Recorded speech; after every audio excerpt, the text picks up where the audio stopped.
Alright guys, good morning. Good morning po sa atin lahat.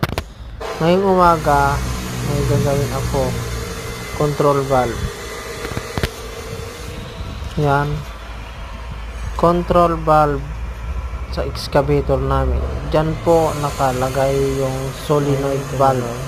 Yung solenoid valve, yun po yung nagtutulak para compress pin. Yan. Diyan dumadaloy yung para itulak yun. Kinukontrol na yung hydraulic tulak sa may Pero ayaw. Sabi natin Ngayon, sa may joystick i-re-rex excavator. Yan may pin yan. Sa mga hindi nakakaalam, Bali ang ginawa ko, re-rectahan yan. yan, para lang kukunin ko yung sukat. dadaloy Yan, itutulak kasi yan ng fluid control yung ay hydraulic solenoid valve. papunta sa sable. Yan. Bali, ayaw gumalaw.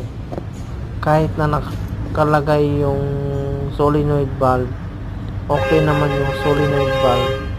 Pero ayaw pa rin gumalaw. Bali, ang gagawin ko ngayon, ito yung tinatawag na pinagbabawal na technique sa mga hydraulic. Yan. May pin kasi yan. Ito, may pin Yan. ito. Yan. Yan yung stock na pin. Ang magre-recta, Bali, ang gagawin ko dyan, ang pag-recta, yan.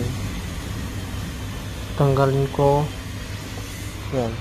Bali, ang gagawin ko dyan, Kukunin ko yung lalim.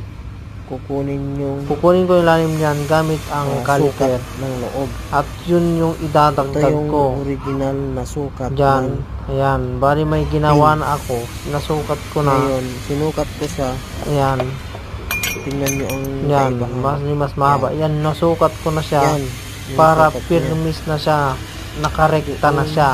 Kahit na, ayan, nakarekta na. Kahit na hindi na ilagay o Yan, hindi na nasa rekta na. Firmis na. Huwag nyo lang kahit na hindi nalalagyan ng live o linya, hindi na firmis na kakabit yan. sa linya. Kasi nakapirmis na yan. Firmis na yan. Firmis ng tulak. Firmis ng Yun po. Kasi dyan po yan ang gagalaw na. sira kung bakit ayaw Alright, yan lang guys. gumalaw, lusot. Yun lang po. Salamat.